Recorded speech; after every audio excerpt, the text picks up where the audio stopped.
Hello everyone, welcome back. 11th accountancy में हम topic पढ़ रहे हैं डेप्रिसिएशन। प्रीवियस लेक्चर में हमने treatment of more than one asset and sale of asset पर डिस्कस किया था कि अगर एक से ज्यादा असेट आप बाय करते हो तो उसका कैसा नॉमेनक्लेचर होगा, किस तरह से उसका सेल का ट्रीटमेंट असेट अकाउंट के अंदर और जर्नल एंट्रीज किस तरह से हम करेंगे। फाइन।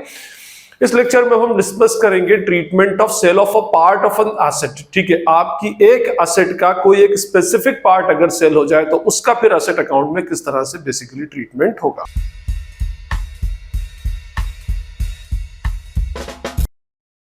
डिप्रिसिएशन में कैसा भी ट्रीटमेंट हो, वो ट्रीटमेंट हमें अल्टीमेटली मशीन अकाउंट के अंदर ही करना पड़ता है, या मैं कहूं असेट अकाउंट के अंदर ही हमें करना पड़ता है। फाइन। अब हमें इसके अंदर पार्ट ऑफ एन एसेट का सेल शो करना है, तो मेरे पास एक क्वेश्चन है, मैं उस क्वेश्चन को रीड करता हूं, फिर उसके बाद हम इसका एसेट अकाउंट बनाएंगे और उसके फिर डिफरेंट ट्रीटमेंट देखेंगे। क्वेश्चन है, on 1 July 2021 X limited purchased a machine costing ₹4 lakh. 1 जुलाई 21 को इस एक्स लिमिटेड नाम की कंपनी उसने 4 लाख रुपीस की एक मशीन बाय की। Rate of depreciation is 10% per annum as per written down value method. 10% per annum written down value method से।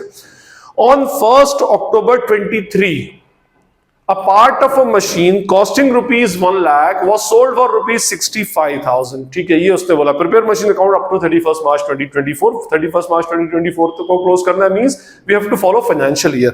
चलिए मैं पहले इसके इनिशियल्स डाल लेता हूं। मैं तो मैंने लिखा यहां पर 1 जुलाई 21 को we have purchased a machine worth ₹4 lakh. हमने 4 लाख रुपए की एक मशीन बाय कर ली। ठीक है, उसके बाद इस पे रेट ऑफ डेप्रिसिएशन जो लग रहा है वो 10% पर एनम लग रहा है एज पर what written down value method. Written down value method से लगा रहे हैं। इसने बोला है कि 1 अक्टूबर 23 को अ पार्ट ऑफ अ मशीन, इस मशीन का एक पार्ट जो इस वक्त कितने का था, 1 लाख रुपए का था, उसको हमने 65,000 रुपीज में सोल्ड कर दिया। ठीक है, अ पार्ट ऑफ द मशीन का एक बेसिक पार्ट। अब वो जो 1 लाख रुपए का था, जो इस मशीन के साथ 1 लाख रुपए का था। एक्चुअली इसमें ऐसा होता है कि कभी कभी कोई मशीन होती है और उसमें बड़े बड़े मेजर पार्ट्स होते हैं। अब हो सकता है कि भाई कोई पार्ट आपने सेल कर दिया हो या उस पार्ट को आपको रिप्लेस करना हो, तो उस पार्ट को उस स्पेसिफिक मशीन का पूरी मशीन रिप्लेस नहीं कर रहा है या पूरी मशीन सेल नहीं कर रहा है, उसका एक जनरल एक छोटा मोटा पार्ट सेल कर रहा है। शायद वो अब आपके यूज कर रहा नहीं, या फिर आपको उससे और एडवांस कोई मशीनरी मिल रही है। अल्टीमेटली हम उसके एक स्पेसिफिक पार्ट, उसका एक प्रोपोर्शन, उसका एक शेयर हम क्या कर रहे हैं, मार्केट में सेल कर रहे हैं। तो उसका सेल का ट्रीटमेंट क्या होगा। चलिए, तो हमें यहां पर भी क्या बनाना पड़ेगा, मशीन अकाउंट, और उसी के अंदर हमें क्या करना पड़ेंगे, सारे एडजस्टमेंट्स डालना पड़ेगा। ये हमारा मशीन अकाउंट का फॉर्मेट है। क्वेश्चन हमारे पास है 1 जुलाई 21 को हमने मशीन बाय की, increase in asset will be debited. तो हमने डेबिट साइड में डेट डाली 1 जुलाई 21 और लिखा to bank account and value of the machine is ₹4 lakh. हमने इसको 4 लाख रुपीस डाल दिया। 21 की बात हो गई। 21 में फर्दर और कोई एडजस्टमेंट नहीं है, कोई न्यू बाय या कोई सेल नहीं है, तो हम क्या करेंगे, 21 ईयर के अंदर डिप्रिसिएशन लगा देंगे। और नेचुरली ये 31 मार्च 24 तक बनाने का बोला है। It means financial year follow कर रहे हैं, जो हर साल 31 मार्च को एंड होगा।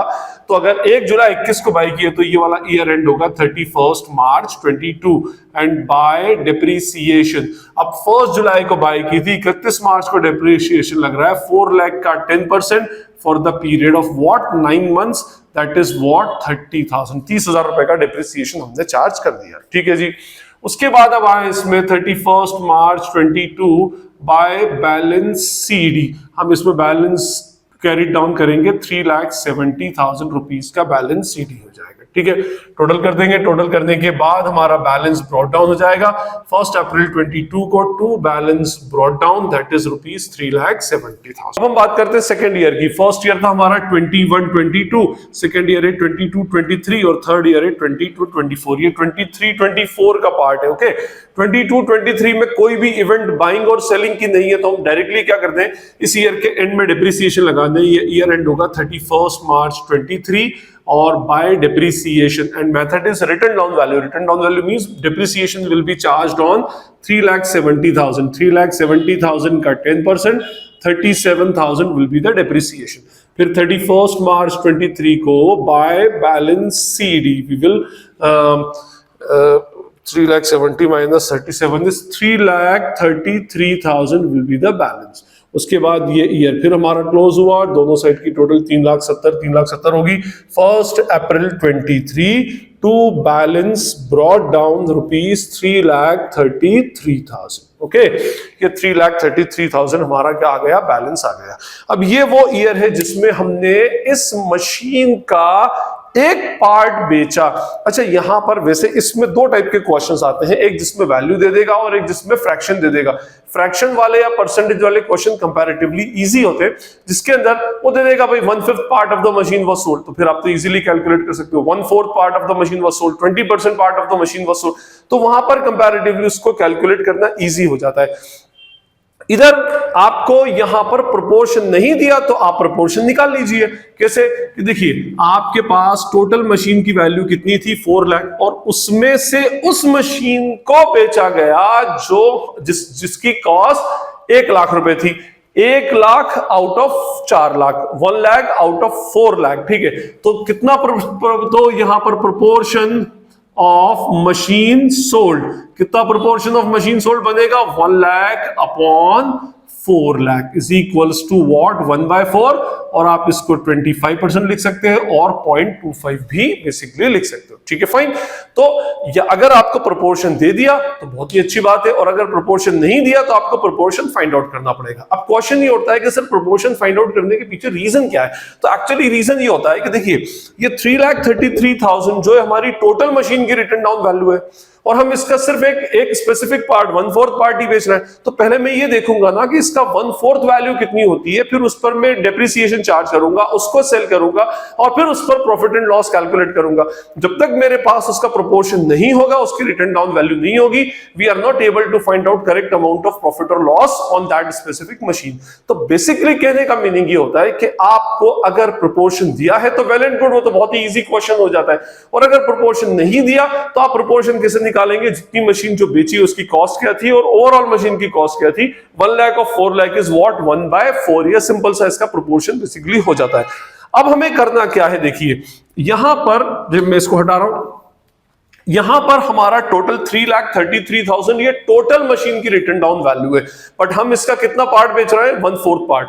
तो हम यहां पे लिखेंगे written down value of 1/4 machine, कौन सी डेट पर, ऑन 1 अप्रैल 23। तो 3,33,000 का 1/4 हम कैलकुलेट कर लेंगे। 3,33,000 divided by 4 is what, 83,250। It means जो मशीन 1 जुलाई 21 को 1 लाख रुपए की थी, वो 2 साल का हो गया ना, 2 साल का डेप लगते लगते 83,250 रुपीस की रह गई। ठीक, ये इसलिए कैलकुलेट किया क्योंकि अब इसमें इस मशीन को हमने 1 अक्टूबर को सेल किया है, तो पहले हमें 1 अक्टूबर तक का डिप्रिसिएशन चार्ज करना पड़ेगा। तो 1 अक्टूबर 23 बाय डिप्रिसिएशन किसका, पार्ट ऑफ द मशीन का।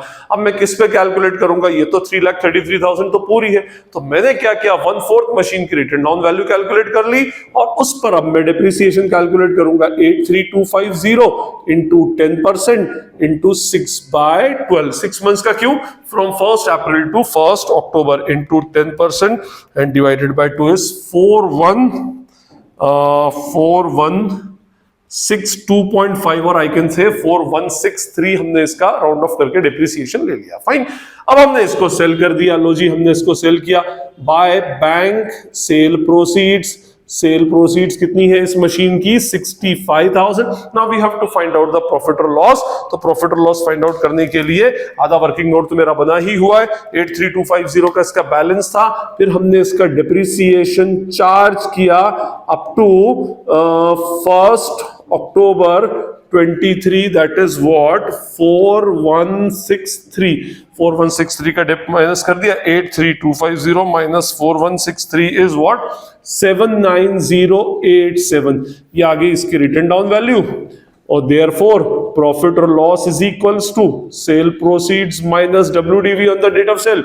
Cell proceed is 65,000, WDV is 79087, तो resultant value will be 65,000 minus 79087 is 14087 का लॉस इसके अंदर हमारा आ रहा है। तो लॉस कौन सी साइड रिकॉर्ड करते हैं, क्रेडिट साइड। तो हम क्रेडिट साइड में 1 अक्टूबर 23 को लिख देंगे by loss on sale of part of the machine 14087। ठीक है, फाइन, ये हमारा हो चुका है। अब हमारा 1/4 पार्ट तो मार्केट में सेल हो गया, still we are left with 3/4 part. तो मैं अब 3/4 पार्ट, अब भाई वो तो बची है मेरे पास, उसके ऊपर तो एंड ऑफ द ईयर में मुझे डेप्रिसिएशन चार्ज करना पड़ेगा। तो वो कितना डेप्रिसिएशन होगा, 3,33,000 का 1/4 अभी निकाल लिया, तो 3/4 भी निकाल सकता हूं, या तो मैं 3/4 निकाल लूं या फिर 3,33,000 में से 83250 माइनस कर दूं। देयरफॉर 3/4 पार्ट कितना हो जाएगा, 3,33,000 इंटू 3/4 कर लीजिए, या तो ये कर ले या फिर उसको सीधे माइनस कर लेंगे। 3,33,000 इंटू 3/4 इज व्हाट, 249,750। ये 249,750 इसका बैलेंस बच रहा है। बस अब इसके ऊपर हमें डेप्रिसिएशन चार्ज करना है, कौन सी डेट पर, 31 मार्च 24 को। तो बाय डेप्रिसिएशन ऑन 3/4 पार्ट, ठीक है, कितना, 249,750 इंटू 10%, तो ये हो जाएगा 24975। एंड फाइनली 31 मार्च 23 बाय बैलेंस CD।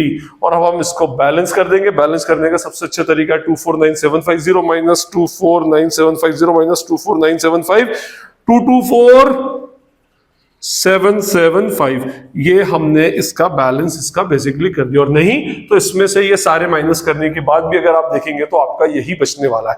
ये ईयर क्लोज हो गया 1 अप्रैल 24 को। टू बैलेंस ब्रॉट डाउन, हम इसको टू बैलेंस ब्रॉट डाउन कर देंगे 224,775, ठीक है, fine.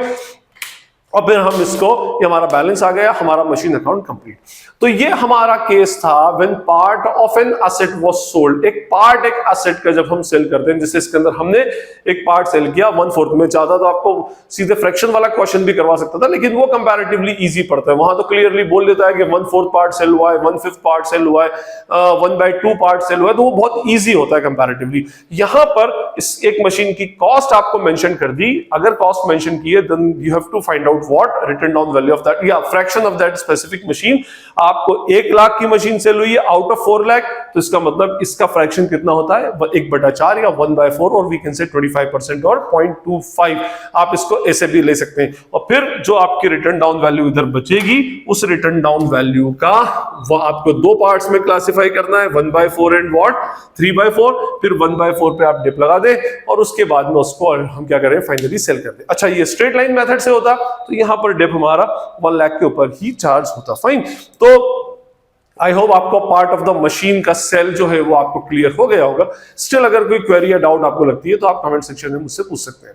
This is Najeeb Hashmi signing off from Najeeb Hashmi's academy. Thank you.